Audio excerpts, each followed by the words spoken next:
हो गया। अगला हेडिंग डाल लो, यस क्लास के तत्व। यस क्लास के तत्व।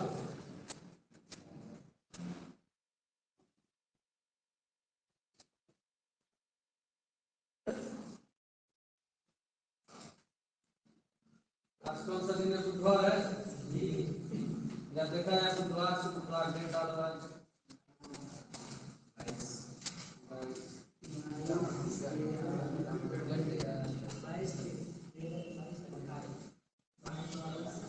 हाँ सुनो, यश प्लाट के तत्व किससे कहते हैं? जैसे यहाँ पर देखेंगे, अगर आप कैल्शियम प्रमाण 20 का इलेक्ट्रॉनिक विन्यास देखें तो 1s2 2s2 2p6 3s2 3p6 4s2 2 2 4 6 10 12 1820 अर्थात 20वां इलेक्ट्रॉन किसमें प्रवेश कर रहा है? यश कोश में प्रवेश कर रहा है।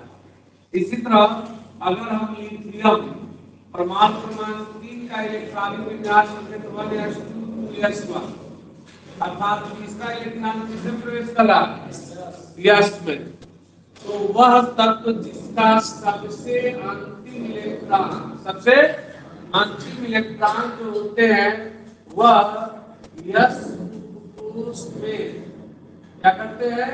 प्रवेश करते हैं। यश कोश में प्रवेश करते हैं तो उसे हम यश प्लाट के तत्व कहते हैं।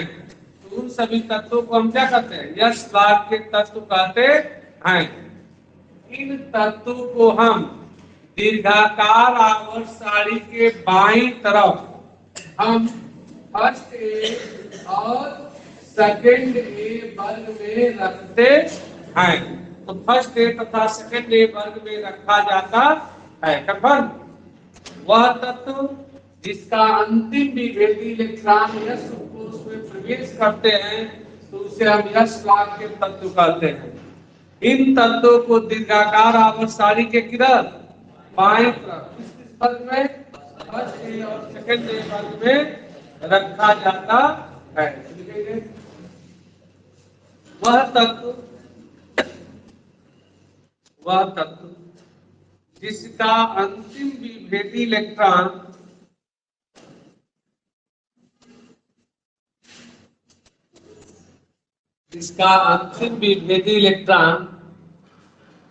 यश उपकोश में प्रवेश करता है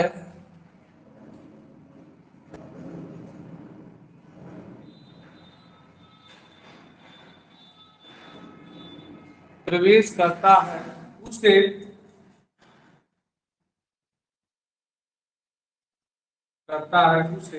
यश प्लाट के तत्व कहते हैं।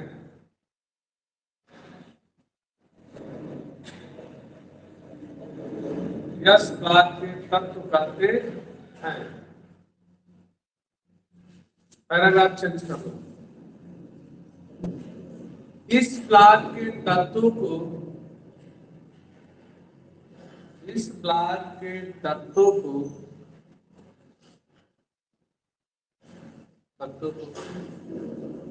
दीर्घाकार आवर्त सारणी के दाईं तरफ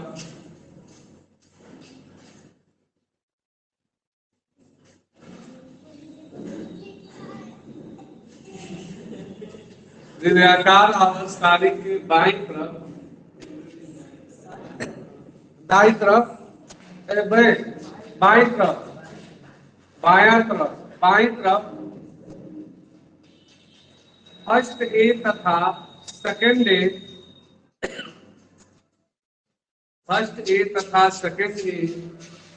दो वर्गों में रखा गया है।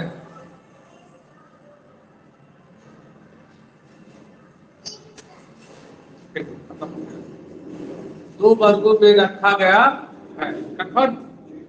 ठीक है। ये यश प्लाट का तत्व हो गया।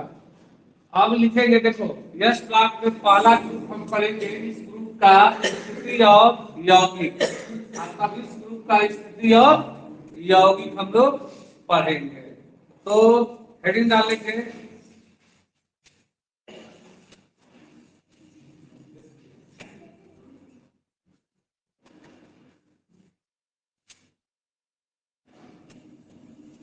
छात्र धातु का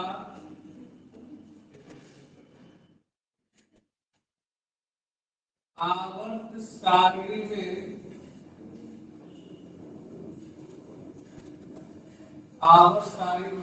स्थिति छात्र धातु का आवर्त सारणी में स्थिति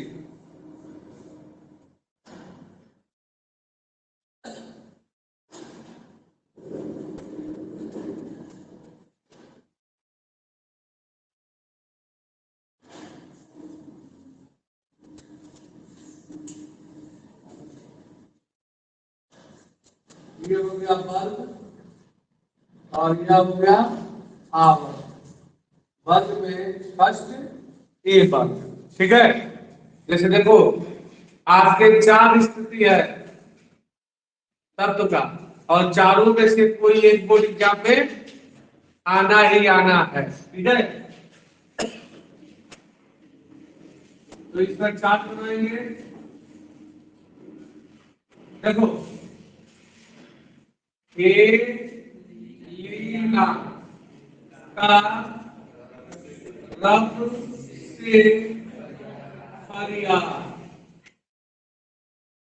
ए का मतलब हाइड्रोजन, ली का मतलब लिथियम, ना का मतलब सोडियम, ई का मतलब का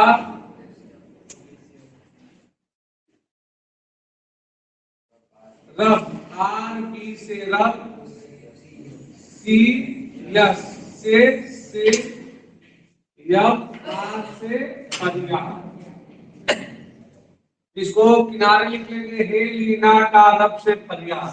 यानी हे का मतलब हाइड्रोजन, ली का मतलब लिथियम, ना का मतलब सोडियम, का मतलब पोटेशियम, रब का मतलब आर्मी रुबेडियम, से सी से सीजियम और फरियाद का मतलब फ्रांसियम। यानी ए वर्ग में हेलिना का रब से फरियाद तत्व है, अर्थात हाइड्रोजन, उसके बाद lithium, sodium, potassium, rubidium, caesium और फ्रांसियम। देखो ये जो है आवर्त में पहले आवर्त, ये दूसरा, ये तीसरा, ये चौथा, पांचवा, छठवां और ये सातवें आवर्त में रखा गया है। जिसमें प्रमाण की बात करें तो इसका प्रमाण क्रमांक 1, इसका 3, इसका 11, इसका 19, इसका 37, इसका 55 और इसका 87 होता है। हो गया ना। तो अगर छात्र धातु का आवर्त सारणी में स्थिति आए तो पहले एक चार्ट को आपको जरूर बनाना है, इसी तरह सब रखना है और रख करके तब इसकी स्थिति को दर्शाएंगे। तो चार्ट बना लेंगे।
हो गया।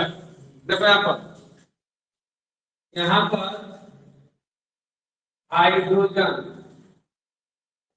तो सॉरी हाइड्रोजन सात में है, ये तो हमारा तत्व है, इसको हटा दीजिएगा। हाइड्रोजन कहाँ होगा?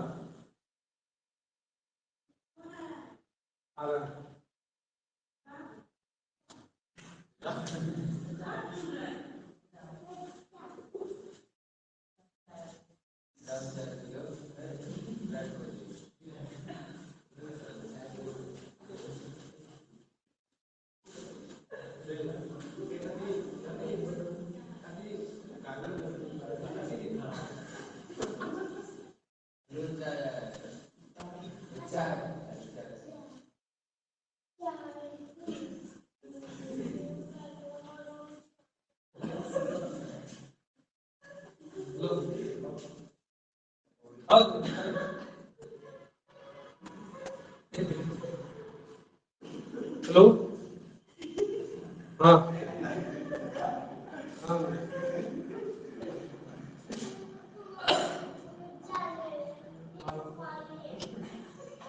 हाँ हाँ,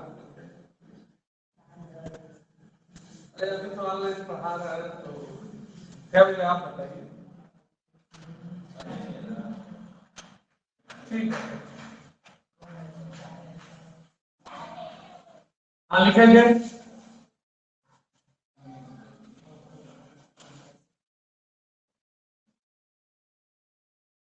देखो, तो ये आपका है,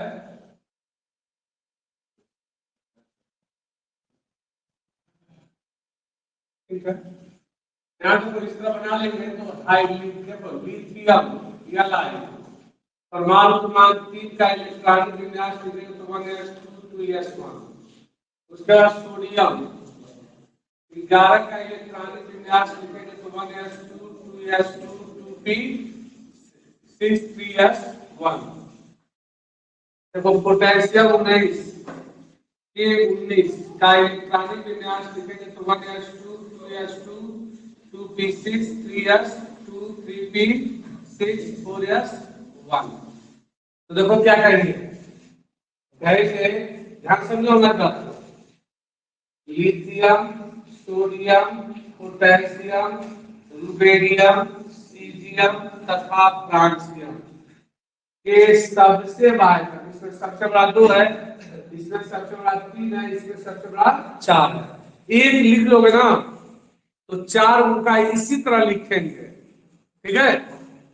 lithium, sodium, potassium, rubidium, caesium तथा फ्रांसियम के सबसे बाह्यतम कोष, तो सबसे बाह्यतम कोष का इलेक्ट्रॉनिक विन्यास, बाह्यतम कोष का इलेक्ट्रॉनिक विन्यास सामने एक तो है ना, तो N s1 अर्थात कितने इलेक्ट्रॉन है? एक, तो N s1 अर्थात एक इलेक्ट्रॉन होने के कारण, एक इलेक्ट्रॉन होने के कारण इसे दीर्घाकार आवर्त सारणी के अंतिम इलेक्ट्रॉन यस कोष में प्रवेश कर रहा है तो कहेंगे यस प्लॉट के आयतन कोष में उपस्थित इलेक्ट्रॉनों की संख्या बल्क संख्या को प्रदर्शित करता है। तो यस प्लॉट के फर्स्ट ए वर्ग में रखा गया है, ठीक है, जहां 82 से ऊपर वाले परमाणु क्रमांक 82 से ऊपर वाले सभी तत्व रेडियो एक्टिव तत्व होते हैं। इसका परमाणु क्रमांक 87। जाएगा फ्रांसियम क्या है? रेडियो एक्टिव एलिमेंट है, तो रेडियो एक्टिव एलिमेंट है, तो जहां फ्रांसियम एक प्रकार का क्या है? रेडियो एक्टिव तत्व होता है। कंफर्म?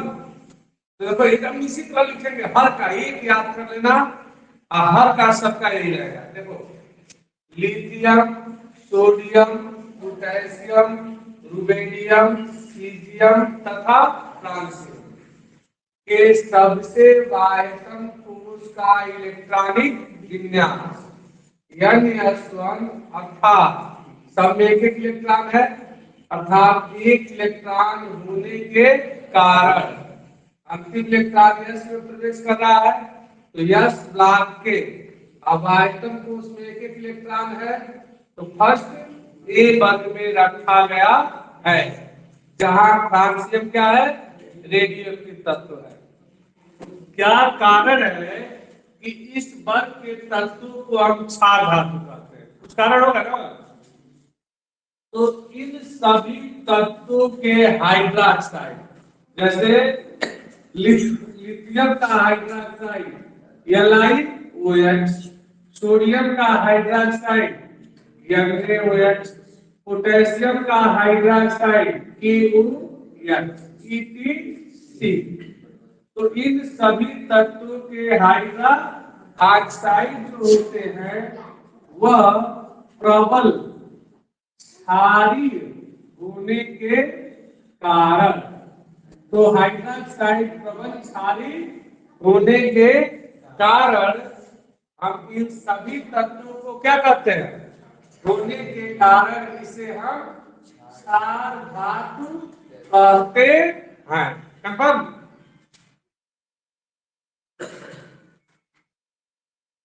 हेलो, हाँ,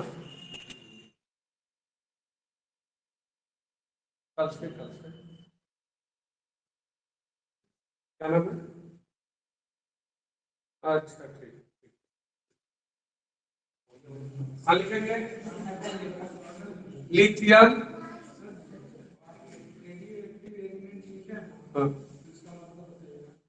रेडियो एक्टिव तत्व किसे कहते हैं, वह तत्व जो अपने अंदर से स्वतः अपने आप अदृश्य भेदी किरण अल्फा बीटा गामा किरण का उत्सर्जन करते रहते हैं, बिना किसी कारण के स्वतः निकलते रहते हैं, तो ऐसे तत्व को हम रेडियो एक्टिव तत्व कहते हैं, और इस घटना को रेडियो एक्टिवता कहते हैं। समझा गया?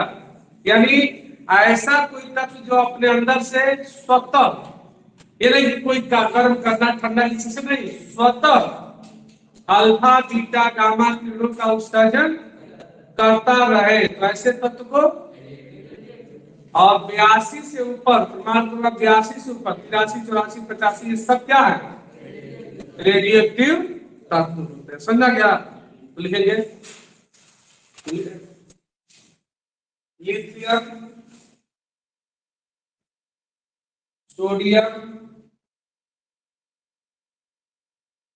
पोटेशियम, रुबेडियम,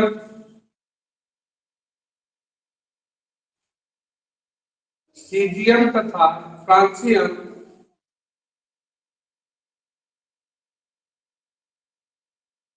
सीजियम तथा फ्रांसियम के सबसे बाह्यतम कोश का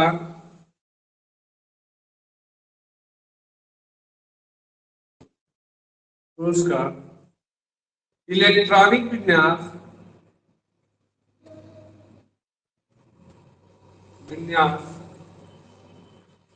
NS1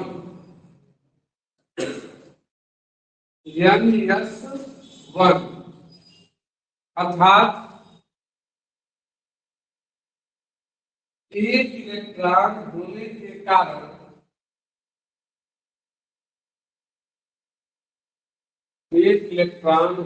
के कारण इसे दीर्घाकार आवर्त सारणी के बाईं तरफ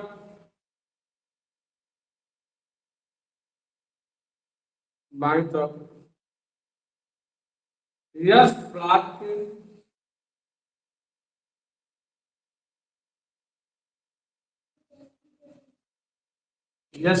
के फर्स्ट ए वर्ग में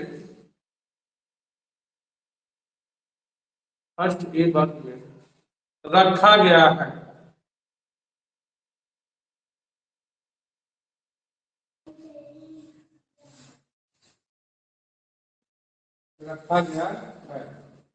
जहां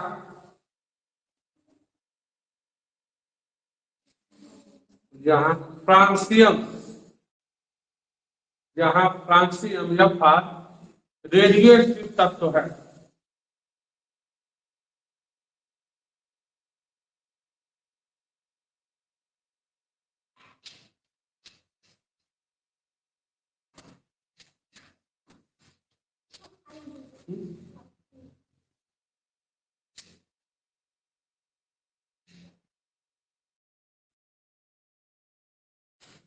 रेडिएटिव तत्व है।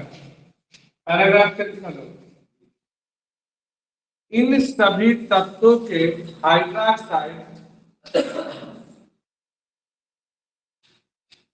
हाइड्रोक्साइड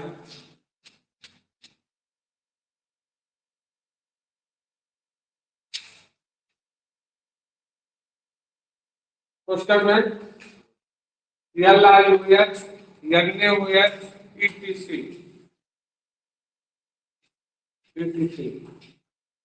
पुस्तक में प्रबल क्षारीय होने के कारण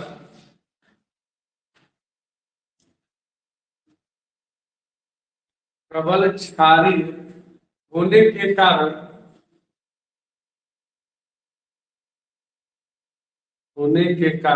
इसे क्या कहते हैं? क्षार धातु कहते हैं।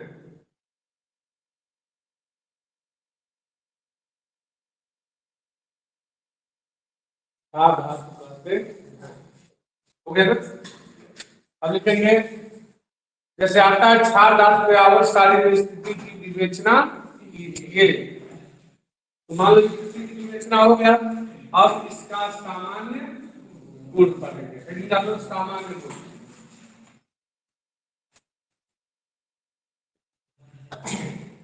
सामान्य गुण, सामान्य गुण में 5, 6, 7 गुण पढ़ ले। तो पहला गुण हो जाएगा इलेक्ट्रॉनिक विन्यास, इलेक्ट्रॉनिक विन्यास। सामान्य गुण में पहला इलेक्ट्रॉनिक विन्यास। देखो इलेक्ट्रॉनिक विन्यास में इन सभी तत्वों के सबसे बाह्यतम को, देखो 2s 3s 4s है, तो सबसे बाह्यतम कोष का इलेक्ट्रॉनिक विन्यास क्या होता है? NS1 होता है।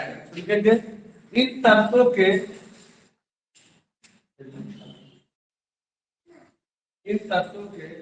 सबसे बाह्यतम कोष का इलेक्ट्रॉनिक विन्यास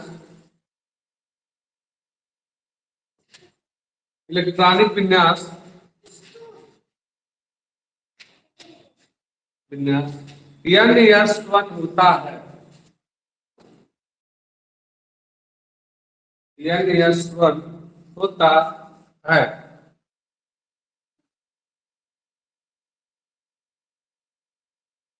विन्यास लिख लीजिए।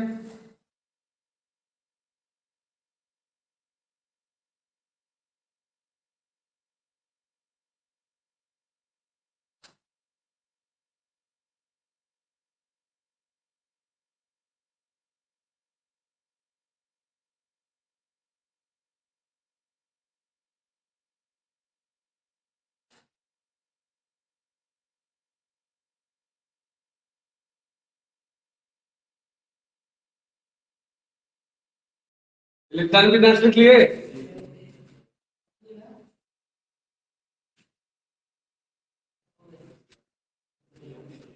दूसरा देखो, दूसरा है संयोजकता।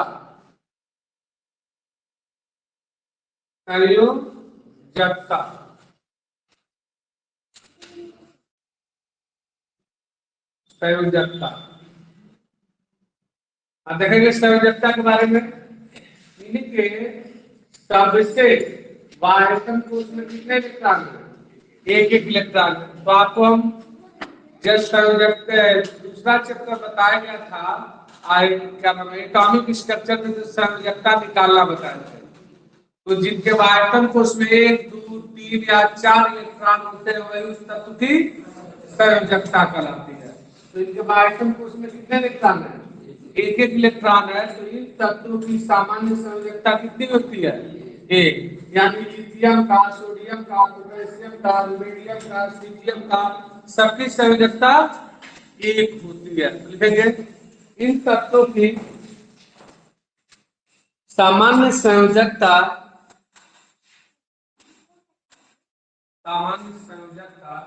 एक होती है।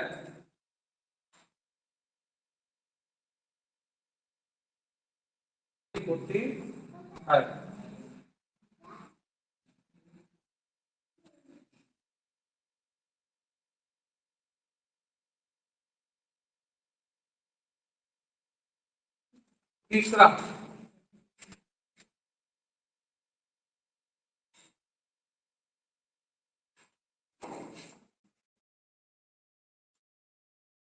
तीसरा देखेंगे।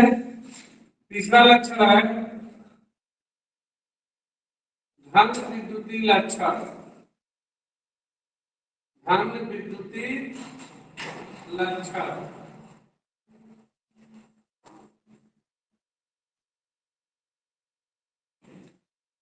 आपको बताए थे धनायन बनाने की प्रवृत्ति आवश्यक है। ऐसे तत्व जिसके आयतन को उसमें 1 2 या 3 इलेक्ट्रॉन होते हैं वह उतना इलेक्ट्रॉन त्याग करके अपना अष्टक पूरा करता है, और जितना त्यागता है उसके ऊपर उतना प्लस, तो उसके ऊपर उतना प्लस आता है। तो इन सभी तत्वों के आयतन को उसमें कितने इलेक्ट्रॉन है? एक। तो यह लिथियम क्या करेगा? एक इलेक्ट्रॉन त्याग, उसका देखो 2 और 1 है, अब एक त्याग दिया तो यल आई जितना त्यागेगा उसके ऊपर उतना प्लस, और त्यागेगा तो प्लस ई। तो केवल 2 हो गया हीलियम की अस्थायी संरचना। इसी तरह सोडियम 11 होता है ना, 2 8 1, अगर ये वो त्याग ले तो अष्टक नहीं हो जाएगा 2 और 8। अपनी की अस्थायी संरचना, तो एक इलेक्ट्रॉन त्याग देगा तो इसके ऊपर कितना हो जाएगा? 1 प्लस हो जाएगा। इसी तरह देखो पोटेशियम 19 का होता है 2 8 8 और 1। आयतन को उसमें 1 इलेक्ट्रॉन है, तो यह पोटेशियम क्या करेगा? 1 इलेक्ट्रॉन त्यागेगा तो पोटेशियम के ऊपर 1 प्लस हो जाएगा। ठीक है, तो कहेंगे ये सभी तत्व इलेक्ट्रॉनों को त्याग करके धनायन बनाने की प्रबल प्रवृत्ति रखते हैं। तो लिखेंगे धन विद्युतीय लक्षण। ये सभी तत्व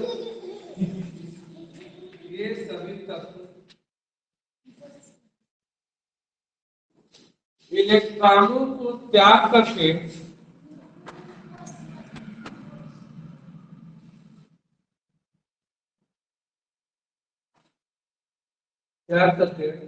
धनायन बनाने की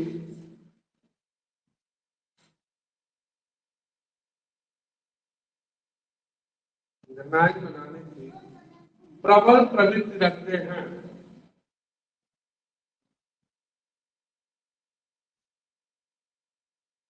धनायन बनाने की प्रबल प्रवृत्ति रखते हैं।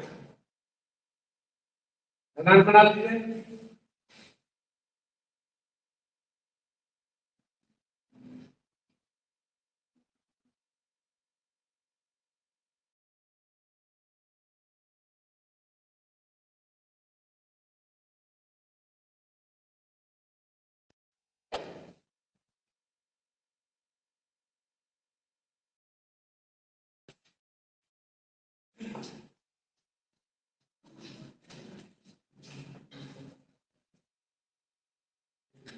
हो गया।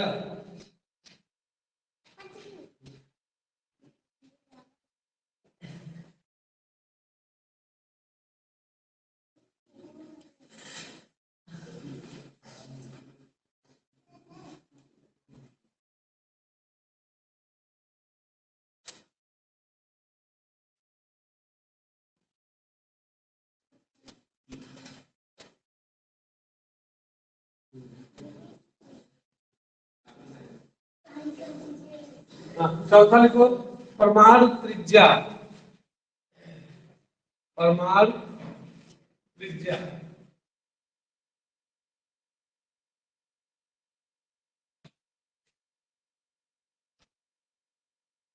परमाणु त्रिज्या देखो अब जब हम आवर्त में बाएं से दाएं जाते हैं तो परमाणु त्रिज्या घटता है। तो सबसे बाईं तरफ क्या है, छह धातु है, फर्स्ट है, तो इसकी त्रिज्या क्या होगी, छोटी होगी। आप वर्ग में ऊपर से नीचे आते हैं तो परमाणु त्रिज्या का मान जो होता है वो बढ़ता है, बढ़ता है।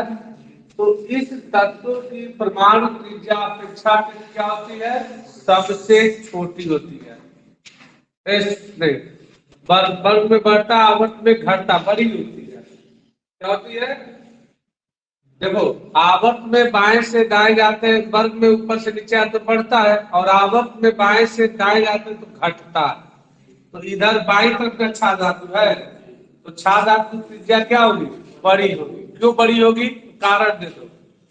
जब वर्ग में ऊपर से नीचे आते हैं तो ये संयोजी इलेक्ट्रॉन जो होते हैं वह नाभिक से अधिक दूर हो जाते हैं, और जब नाभिक से अधिक दूर होंगे तो जेड इफेक्ट का मान क्या हो जाएगा, बढ़ जाएगा, कम हो जाएगा।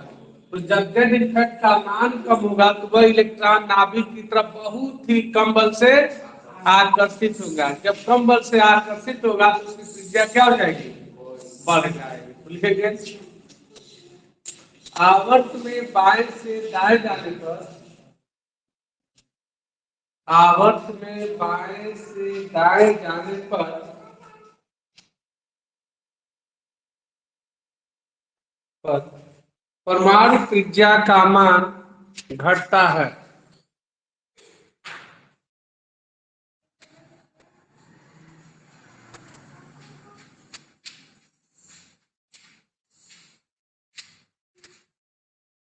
घटता है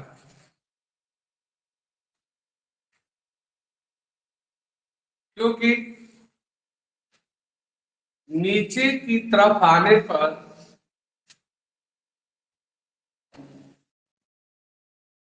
जेड इफेक्ट कम होने से, कम होने से इनके संयोजी कोष के इलेक्ट्रॉन, इलेक्ट्रॉन नाभिक की तरफ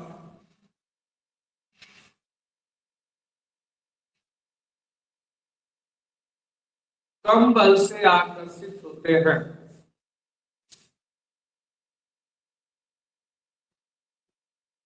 नाभिक की तरफ कम बल से आकर्षित होते हैं।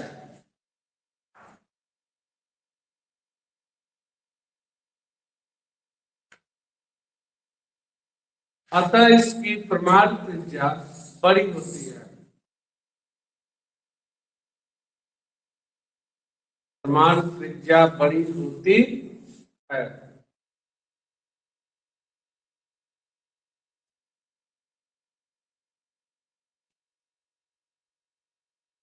हो गया, एक साफ कर रही।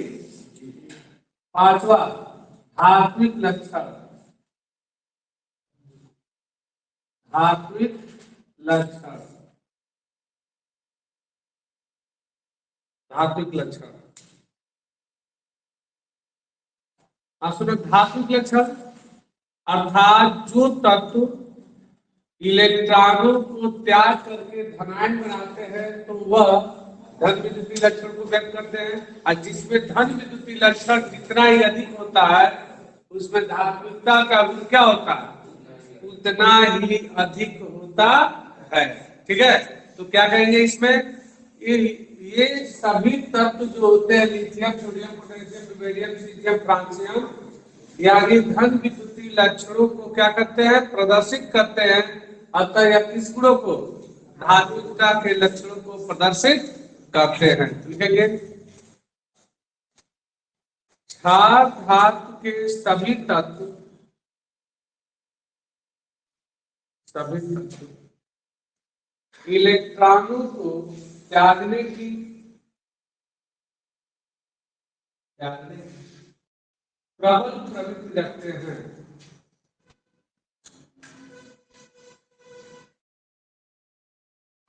प्रबल प्रवृत्ति रखते हैं।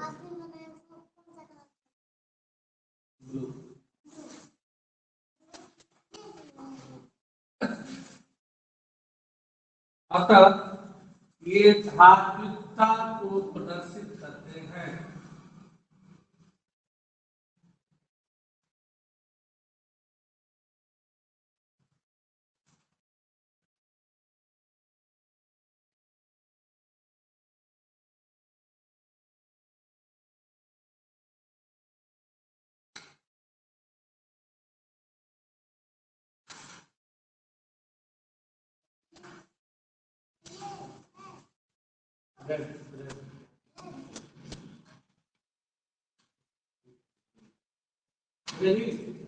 अगला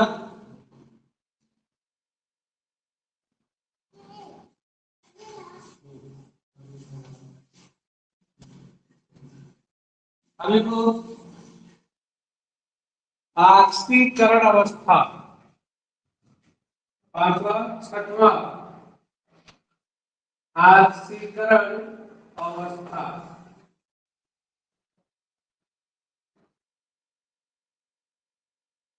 ऑक्सीकरण अवस्था देखो तो, ऑक्सीकरण अवस्था आपको बताए थे किसी परमाणु के ऊपर उपस्थित वास्तविक या काल्पनिक आवेशों की संख्या को उस तत्व की ऑक्सीकरण संख्या होता है।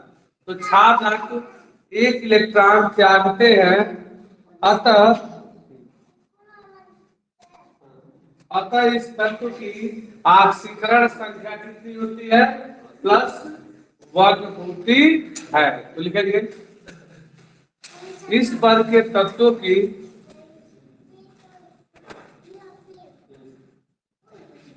ऑक्सीकरण अवस्था +1 होती है।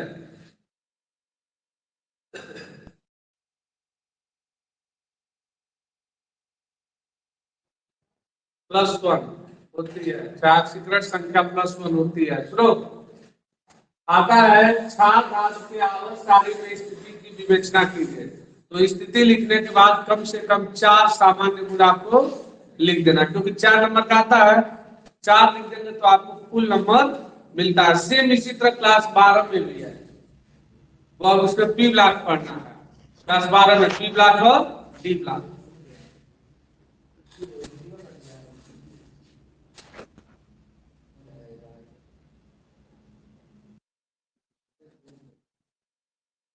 तो पी ब्लॉक और डी ब्लॉक को पढ़ना है। तो पी ब्लॉक और डी ब्लॉक को सेम क्लास 12 में पढ़ना। तो अगर ये स्थिति जिस तरह लिखते थे, इसके सबसे बाहर को उसमें N-S1 S ब्लॉक के इतने वर्ग में रखा गया है।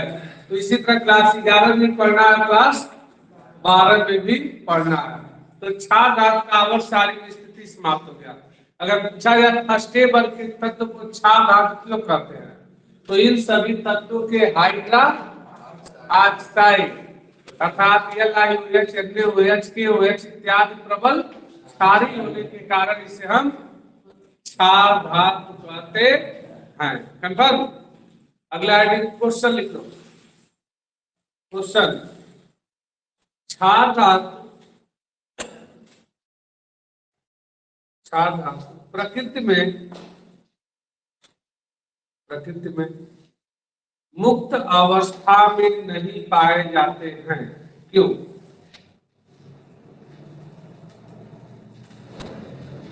क्षार धातु प्रकृति में मुक्त अवस्था में नहीं पाए जाते हैं, क्यों?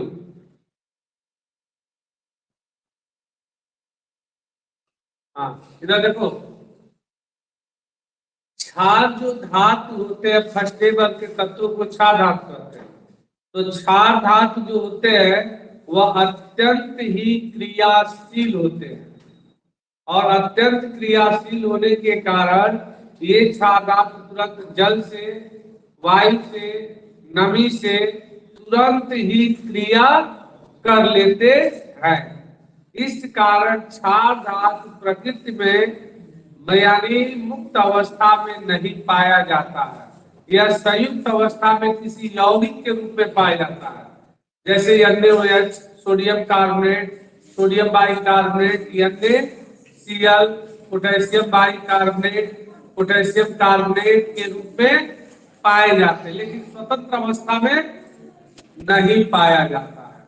क्योंकि सुनो, अगर सोडियम क्षार धातु है, अगर इसको पानी में रख दिया जाए तो पानी में स्वतः जलने लगेगा। सोडियम को लैब में आप सोडियम का टुकड़ा देखोगे, प्रयोग भी करोगे, अगर सोडियम के बड़े से टुकड़े को अगर हवा में खुला रख दिया जाए तो बम जैसा ब्लास्ट कर जाएगा, ठीक है, और बड़े से बड़े बिल्डिंग को भी ध्वस्त कर सकता है, ठीक है।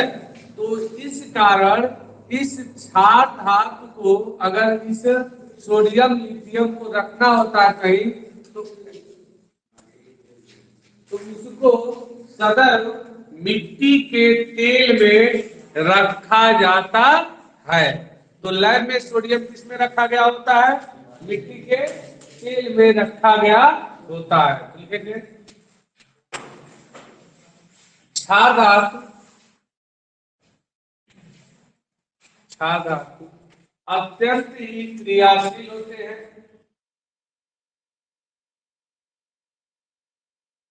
अत्यंत ही क्रियाशील होते हैं, जो जल, वायु, नमी इत्यादि से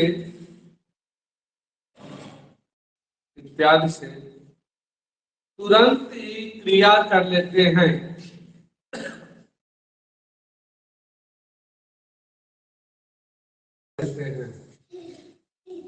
अतः क्षार धातु प्रकृति में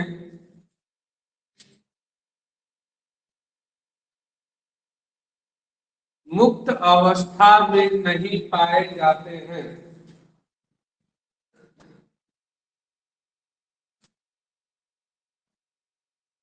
बल्कि यह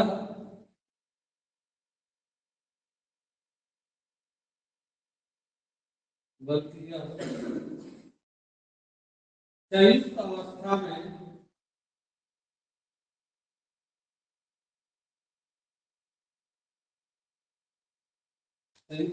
में पाए जाते हैं।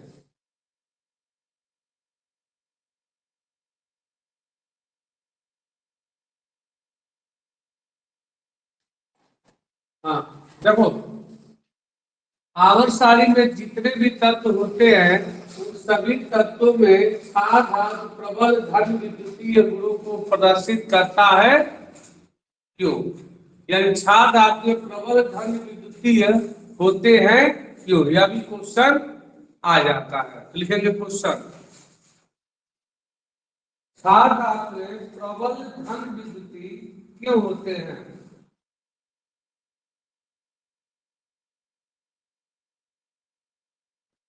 धन विद्युतीय क्यों होते हैं?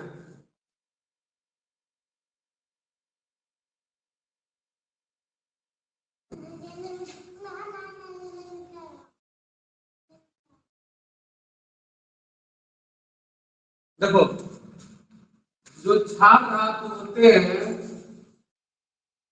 इसका आयनन ऊर्जा पढ़ा चुके हैं। किसी विलक गैसीय परमाणु से एक इलेक्ट्रॉन को पूर्ण रूप से बाहर निकालने के लिए आवश्यक ऊर्जा की मात्रा को हम आयनन ऊर्जा कहते हैं। तो एक क्षार धातु lithium, sodium, potassium, rubidium, caesium का आयनन ऊर्जा का मान क्या होता है? बहुत ही कम होता है, बहुत ही कम होता है। अतः ये क्षार धातु सरलता से इलेक्ट्रॉन को त्याग करके और क्या करने की, धनायन बनाने की प्रबल प्रवृत्ति रखते हैं। इस कारण क्षार धातु कैसे होते हैं? प्रबल धन विद्युतीय गुणों को प्रदर्शित करते हैं। तो लिखेंगे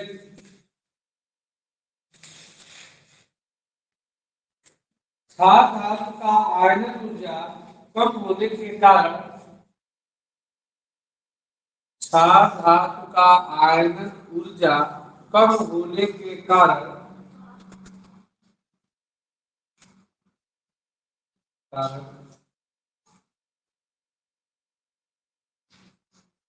ये बाह्यतम कोश से एक इलेक्ट्रॉन त्याग कर बाह्यतम कोश से एक इलेक्ट्रॉन त्याग कर अनायन अनायन पुस्तक में यम पर एक पॉजिटिव, कैपिटल यम पर एक पॉजिटिव, पुस्तक बंद। अनायन बनाने की प्रवृत्ति रखते हैं। एक प्लस बनाने की प्रवृत्ति रखते हैं। अतः छात्र धातु प्रबल घन विद्युतीय होता है। प्रबल घन विद्युतीय होता है।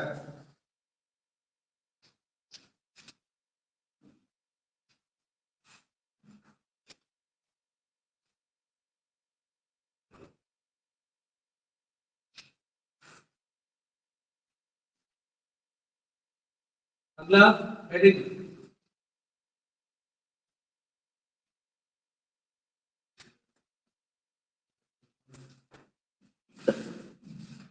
लिथियम का असंगत हेडिंग है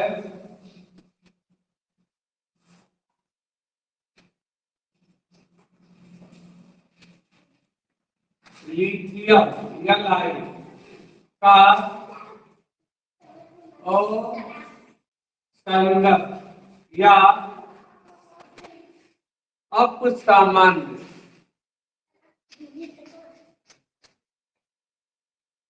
अपसामान्य व्यवहार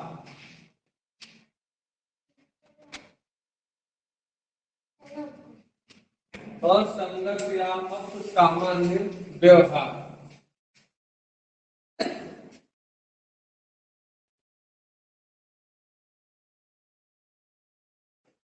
सुनो फर्स्ट वन के जो तत्व होते हैं लिथियम, सोडियम, हेलिना तरफ से फरियाद, पोटेशियम, रेडियम, सीजियम, फ्रांसियम होते हैं।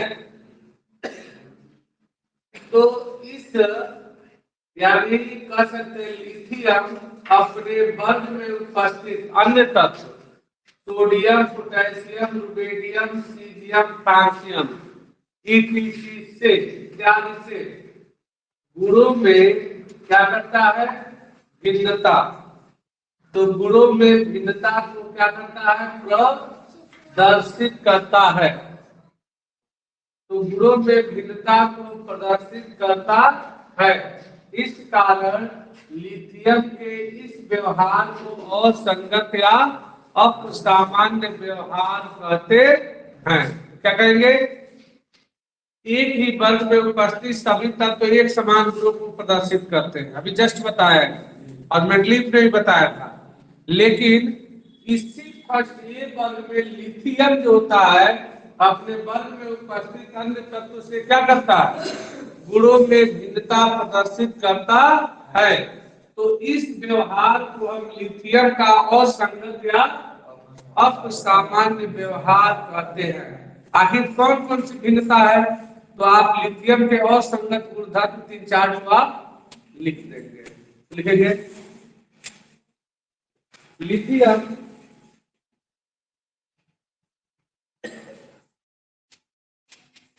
लिथियम अपने वर्ग में उपस्थित अन्य तत्वों से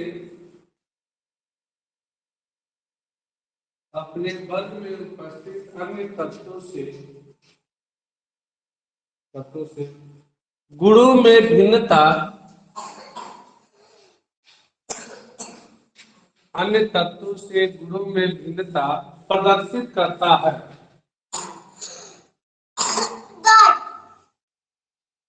गुणों में भिन्नता प्रदर्शित करता है। तो लिथियम के इस व्यवहार को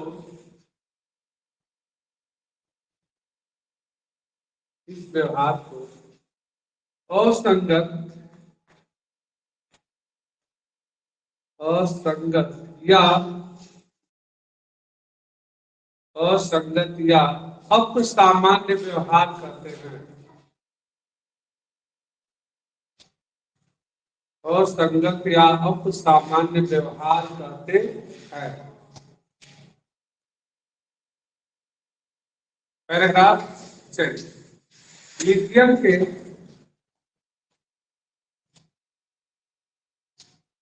कुछ प्रमुख असंगत गुण निम्न हैं।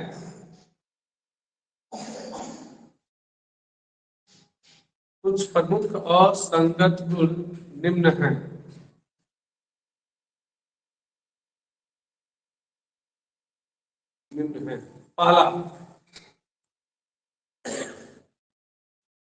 पहला देखो जी, जैसे ये लिथियम जो होता है यह अत्यंत ही कठोर धातु होता है, जबकि ये सोडियम, पोटेशियम, रुबेडियम, सीजियम, ये जो 6 धातु होते हैं वह रबर के समान नरम होते हैं। इसको आसानी से चाकू से काटा जा सकता है, लेकिन लिथियम एकदम कठोर होता है, उसको चाकू से काटा नहीं जा सकता। तो पहला भौतिक गुणधर्म भिन्नता हुआ नहीं हुआ।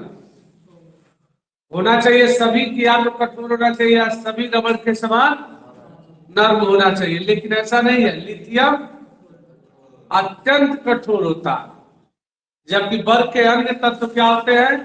साबुन के समान नर्म होते हैं। बिल्कुल पाला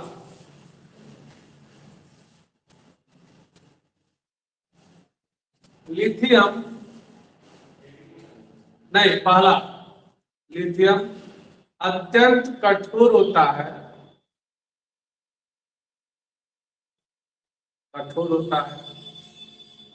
जबकि वर्ग के अन्य तत्व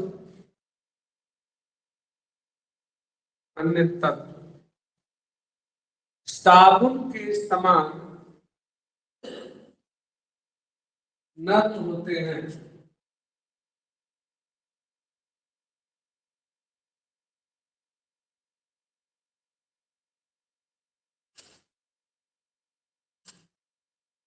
दूसरा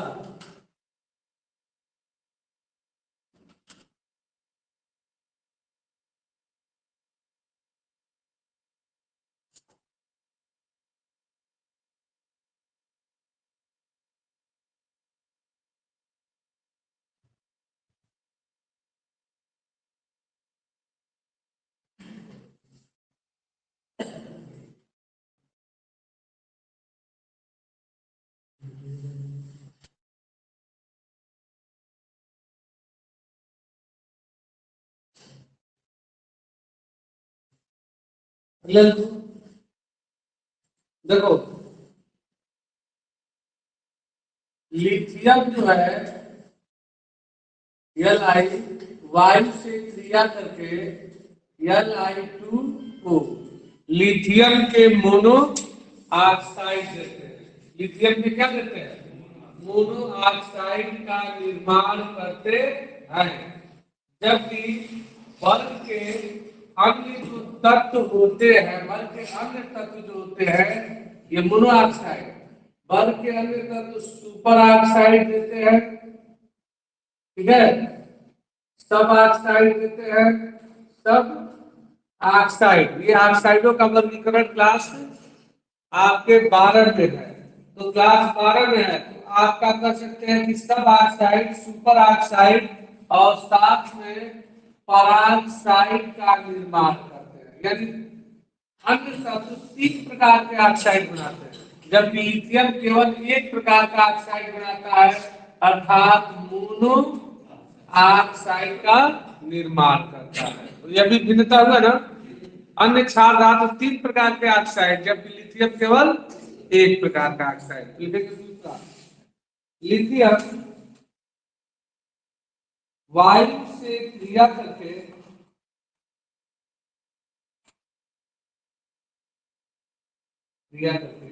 Li2O देता है,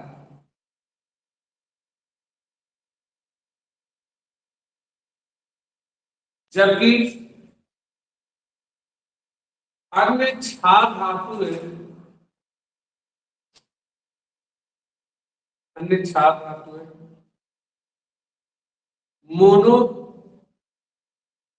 mono oxide, peroxide, super oxide देते हैं।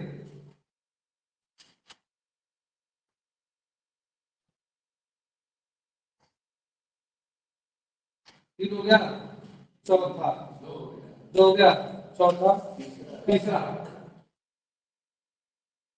देखो लिथियम जो होता है अत्यंत विषैला होता है, बहुत विषैला होता है, जबकि अन्य क्षार धातु जो होते हैं सोडियम, पोटेशियम, रुबेडियम जो होते हैं यह कम विषैले होते हैं, क्योंकि यही साबुन में नहीं पाया जाता सोडियम पोटेशियम।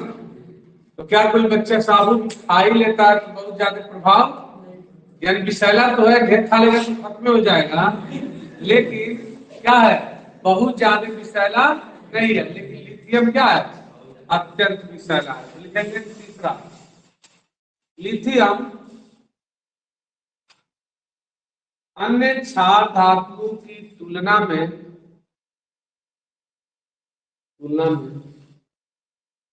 अत्यधिक विषैला होता है।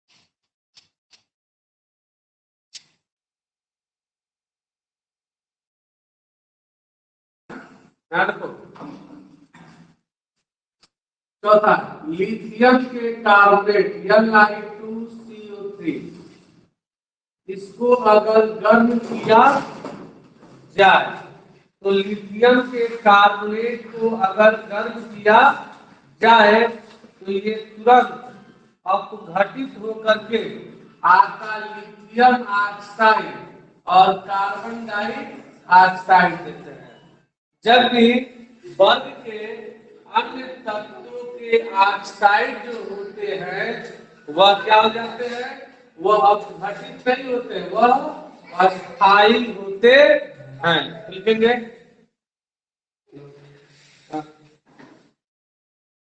हाँ बताइए।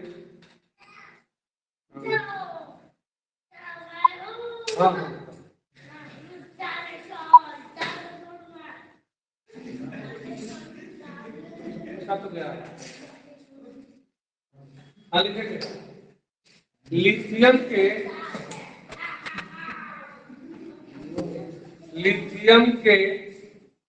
कार्बोनेट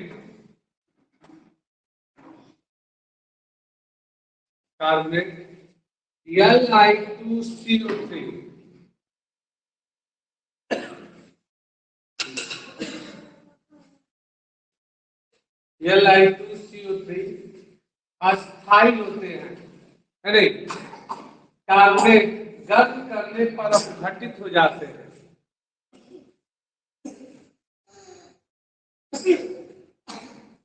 जबकि अन्य धातुओं के कार्बोनेट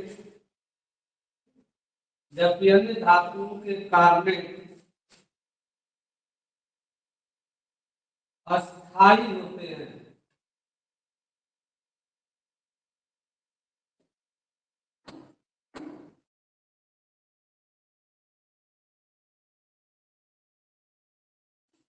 हो गया पांचवा,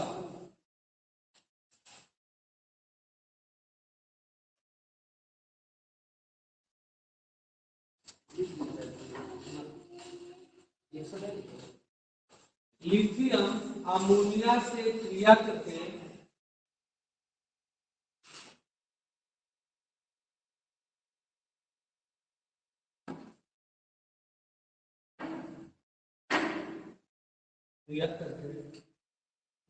इमाइड, इमाइड, इमाइड, क्वेश्चन में L-I-2-L-L, इमाइड देते हैं।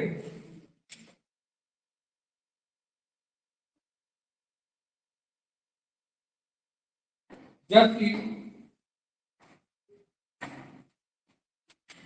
अन्य क्षार धातुएं, अन्य क्षार धातुएं इमाइड का निर्माण नहीं करते हैं, निर्माण नहीं करते हैं। हो गया। तो ये क्या था? असंगत गुण था। कल हम लोग इसके यौगिक पढ़ेंगे, सोडियम के कंपाउंड कुछ है उसको हम लोग पढ़ेंगे। तो आज का मीटिंग यहीं पे समाप्त।